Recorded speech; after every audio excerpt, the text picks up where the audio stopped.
क्योंकि समय ज्यादा नहीं है, कथा भी पूरी करनी है और जो 5 दिन की श्रीमद् भागवत कथा थी, इसलिए क्षमा मांगना चाहता हूँ।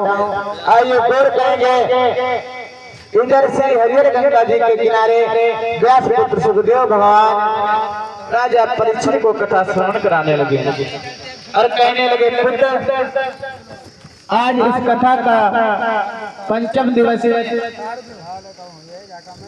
और पंचम दिवस की वेला में आज हम ऐसी कथा जो आपको सुनाने के लिए जा रहे हैं जिससे आपका उद्धार हो जाए और जो ऐसी कथा सुनाएंगे कि क्यों श्री राम इस भूतल पे आए और क्यों इनका अवतार अयोध्या में हुआ। आपको ऐसी कथा सुनाने का प्रयास करेंगे। तो वीर पुत्र परीक्षित कहने लगे, हाँ मुझे ऐसी ही कथा सुनाओ कि राजा दशरथ के यहाँ भगवान राम क्यों आए। आज समझा के सुखदेव भगवान कहने लगे, सुनो पुत्र, जब जब इस घोर पृथ्वी पर पाप हुआ तब तब भगवान अनेक रूप धारण करके इस भूतल पे आए, क्योंकि सबसे पहले भगवान ने रूप धारण किया था शूकर का और उसके बाद में जब हिरण्यकश्यप का वध किया था तब भगवान ने नरसिंह भगवान का रूप धारण किया। 2 रूप पहले सबसे पहले धारण किए। आइए तीसरा भगवान ने जन्म कहाँ लिया, गौर करेंगे राम कथा के माध्यम से। आइए देख लेते हैं, अयोध्या के राजा हुए रघु, अयोध्या के राजा हुए रघु और रघु के ही पुत्र थे राजा दशरथ। समय कम है इसलिए सोच में सुनाने का प्रयास करेंगे। बड़े सुंदर राजा थे राजा दशरथ, जो अयोध्या में राज करते थे। उनके घर में 3 रानी थी, लेकिन जगदीश रामायण में जो हमें प्रमाण मिला है, परीक्षित 760 रानियों की पटरानी थी, लेकिन केवल 3 रानी जो खास थी। बड़े सुंदर राजा हैं। महाराज दशरथ के घर में 3 रानी हैं, कौशल्या, सुमित्रा, कैकेयी, लेकिन तीनों के द्वारा पुत्री तो जरूर है, लेकिन एक पुत्र ने नहीं जन्म लिया। आज राजा दशरथ बेचारे बड़ा दुखी मन में होते हैं कि हे भगवान, ये मेरी इतनी जायदाद जमीन जायदाद है, कौन देखे भरेगा, कहीं भगवान मुझे एक पुत्र दे दे, क्योंकि धीरे धीरे मुझसे बुढ़ापा आने लगा है, प्रस्तावन है, इसलिए कहीं परम पिता परमेश्वर मुझे एक बालक दे दे। आज राजा दशरथ को यही चिंता खाई जा रही थी। महाराज दशरथ एक बार बैठे हुए हैं और उनके मन में एक शंका गूंजी और मन में सोच रहे हैं राजा दशरथ। राजा दशरथ ने अपने मन ही मन में सोचा, क्या सोचा भैया, एक बार भूपति मन माहे,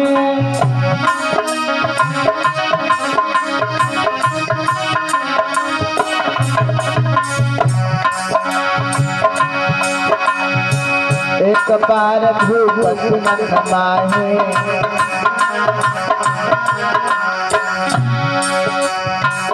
एक बार भूपति मन माहे,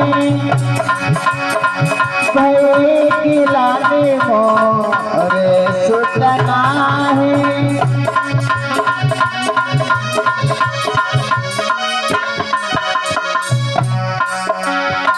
एक बार भूपति मन माही, भई गिलाने मोरे सुत नाहे। एक बार भूपति मन माहे, भई गिलाने मोरे सुत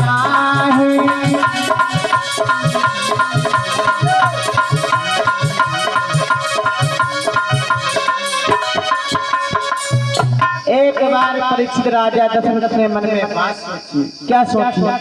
एक बार भूपति मन माही और भई किलानी मोरी सुत नाही। राजा दशरथ ने मन में सोचा कि चौथा पन आ गया है, कान के बाल परीक्षित सफेद हो गए, लेकिन मेरे तीनों रानियों के द्वारा पुत्र की प्राप्ति नहीं हुई। लेकिन परीक्षित लोग कहते हैं राजा दशरथ निर्वंशी नहीं थे। राजा दशरथ के घर में एक पुत्री भी थी, खाली पुत्र नहीं थे उनके, जो संत ऋषि को ब्याही थी राजा दशरथ की पुत्री। और लोग कहते हैं रामायण में प्रमाण मिला कि राजा दशरथ निर्वंशी थे। नहीं, आज मन में सोचने लगे हैं राजा दशरथ कि चौथा पन आ गया है, लेकिन परम पिता परमेश्वर मुझे कोई एक पुत्र नहीं आज तक मिला। और बताया जाता है जब कोई संकट आता है, अगर पुत्र को हमें तुम्हें कोई संकट आ जाए तो प्राणी कहाँ सबसे पहले जाता है? या अपने माता पिता के पास दादा जाए और या अपने गुरु के यहाँ जाए। राजा दशरथ ने मन में सोचा क्यों ना चलो अपने गुरु से मिलकर के पूछें इसके बारे में, संतान के बारे में। आज चले हैं राजा दशरथ और कहाँ गए? गोस्वामी तुलसीदास बाबा ने लिखा है, गुरु कहीं गए तुरंत महिमाला,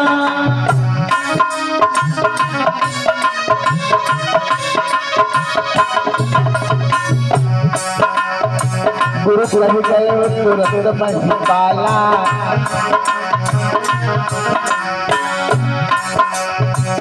गुरु कहीं गए तुरंत महिमाला, चरण लागे जब साई पुरजारा।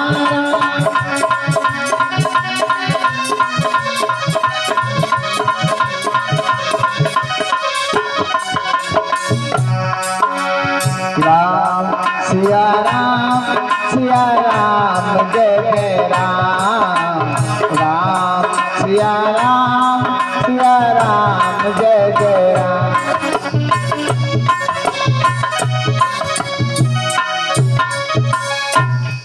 आज राजा दशरथ अपने गुरु के पास पहुंचे। गुरु कहीं गयो तुरंत महिमाला, और चरण लागे साहित्य विचारा। आज राजा दशरथ अपने गुरु वशिष्ठ के पास पहुंचे और चरणों में गिर गए। कहने लगे गुरुवर, कहने लगे आपकी देन से सब कुछ मिला, पर गुरुदेव हमारे घर में तीन रानी हैं, पर एक पुत्र नहीं है।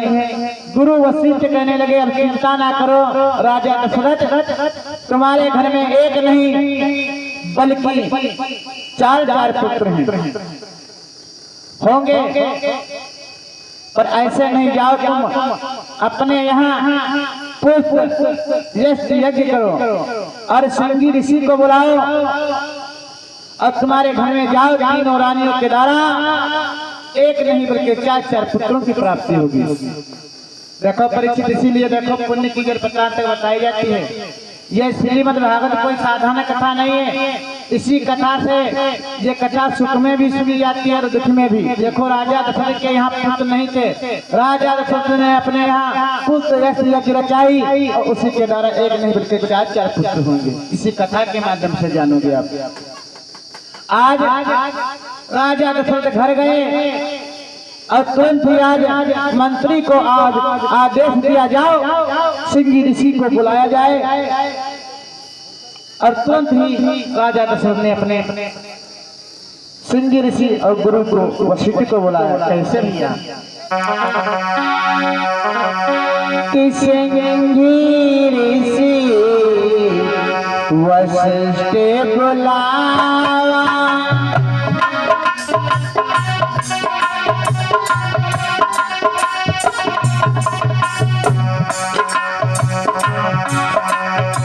सिंगी ऋषि वशिष्ठ बुलावा,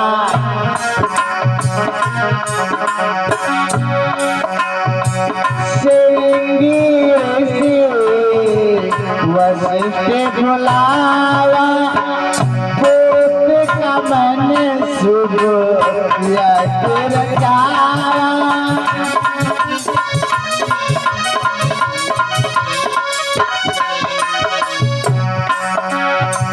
सिंगीर से वशिष्ठ बुलावा पुत्र का मन शुभ रचावा। सिंगीर से वशिष्ठ बुलावा पुत्र का मन शुभ रचावा।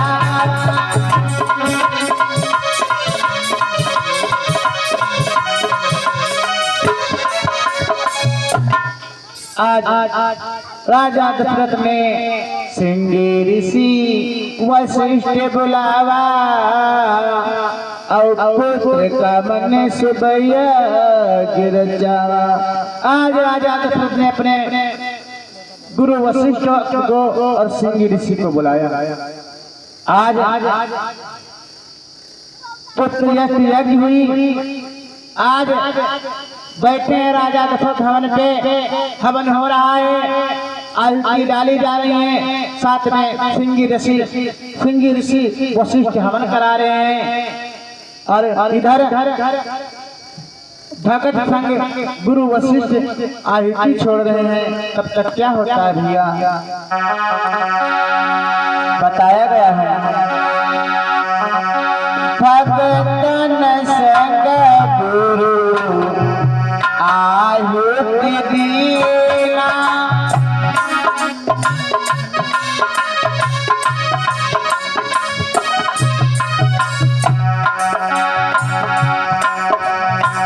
भगतन संग गुरु आहुति दीना प्रगटे अगिन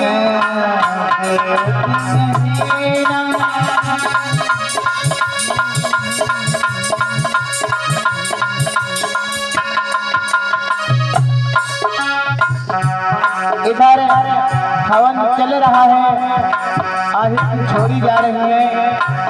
आज भगतन संग गुरु वशिष्ठ और राजा दशरथ आहुति छोड़ रहे हैं और वशिष्ठ और सिंगी ऋषि आज हवन करा रहे हैं। और तब तक होता क्या है भैया परीक्षित, पहली आहुति जब डलवाए प्रगटे अग्नि सुख माहे।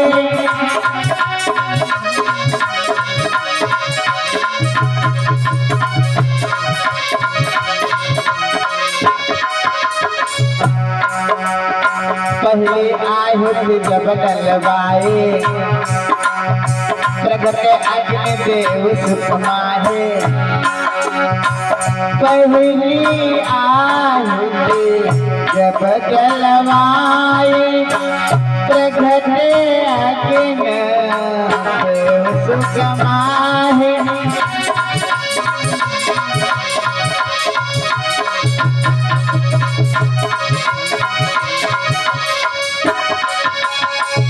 आज परीक्षित जब पुत्र यज्ञ रचाई है राजा दशरथ ने, भगतन संग गुरु आहुति दीना।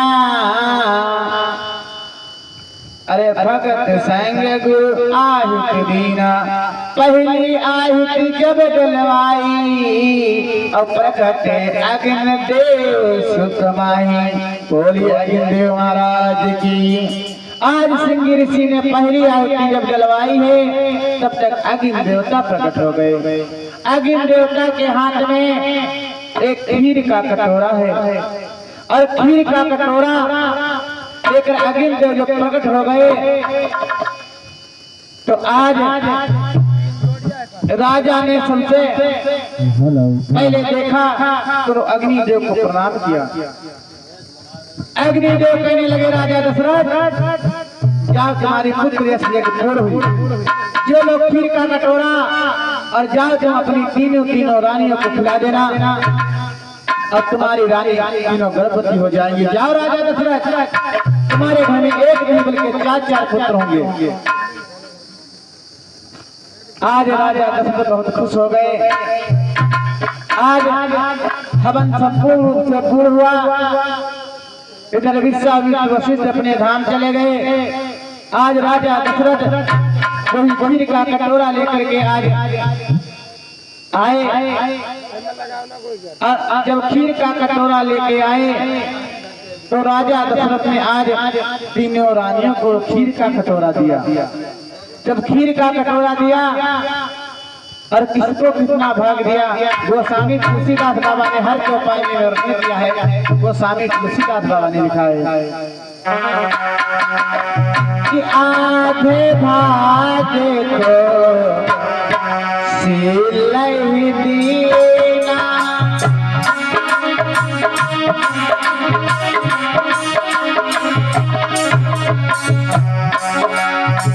आधे भागे को सिलाई दीना,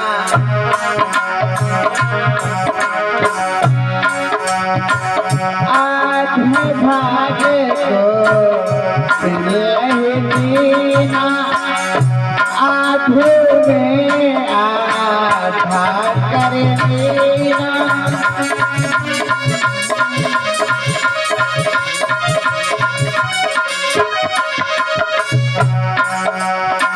आध भाग को सिलाई देना, आधे में आधा कर देना।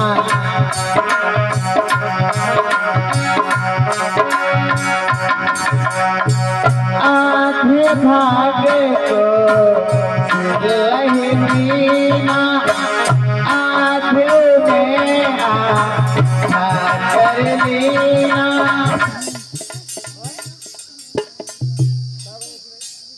चली गई कहाँ गई पकड़ कौन पाओ है चला देगा पंखा तो चल रहा। आधा भाग को सिलाई देना,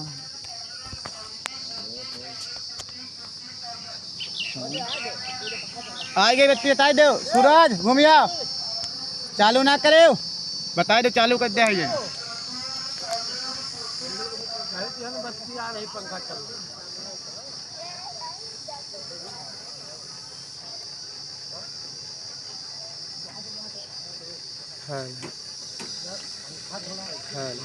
हवा हुआ लोग जाता है ना कैसे हिया लोग कहाँ हिया लोग ना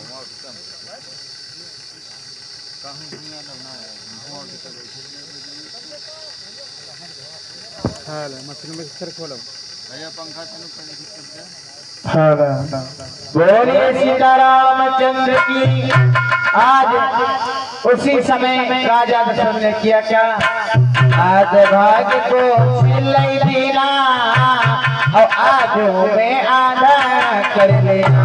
आज राजा दशरथ ने आधा भाग सिल्ला को दिया और आधों में से आधा भाग कर लेना है।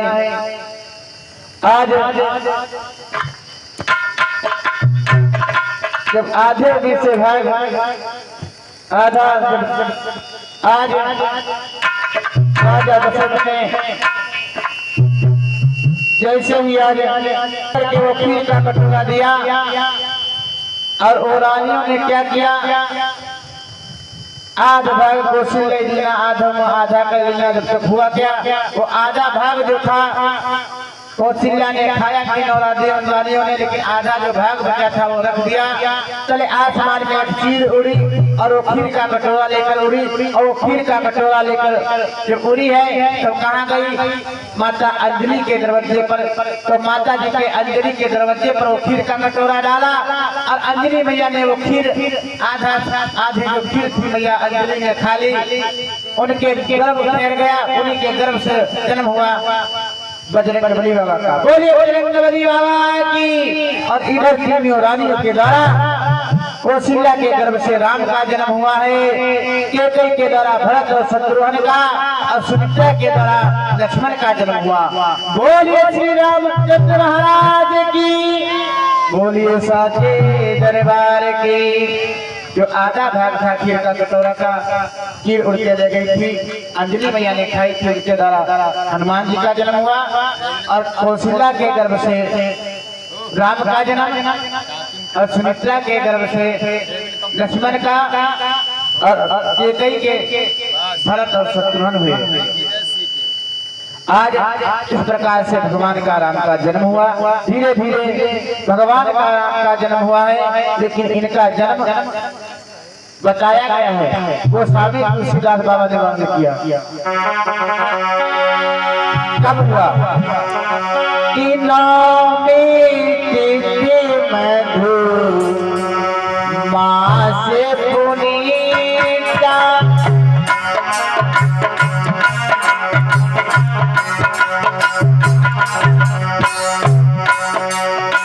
नौमी तिथि मधु मास पुनीता, शुक्ल पक्ष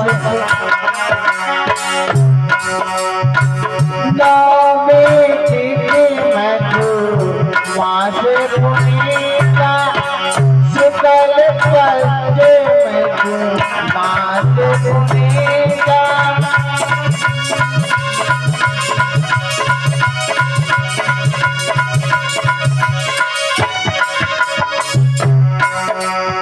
नौमी तिथि मधु मास पुनीता, शुक्ल पक्ष मास पुनीता। सिया राम जय जय राम, राम सिया राम जय जय राम।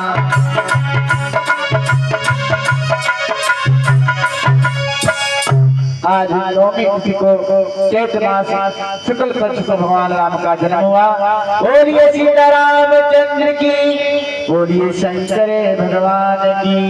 आज जब राम लक्ष्मण भरत शत्रुघ्न का जन्म हुआ, राजा दशरथ बहुत खुश हैं, और सभी अयोध्या में लोग खुशियां मनाए जा रही है। और लोग नर नारी अयोध्या के कह रहे हैं, देखो राजा दशरथ के यहाँ बुढ़ापे में एक नहीं बल्कि 4 पुत्रों का जन्म हुआ।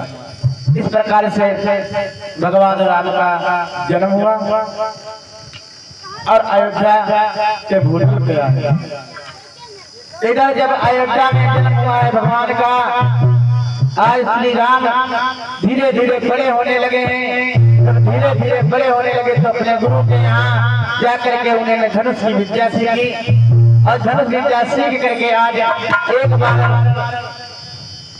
समझा के बोले हैं, राम लक्ष्मण भरत शत्रुघ्न की पिताश्री मुझे धनुष की विद्या सीखनी है। मैंने धनुष विद्या सीख ली, ऐसा करो पिताश्री मेरे लिए धनुष बनाया जाए। आज राजा दशरथ ने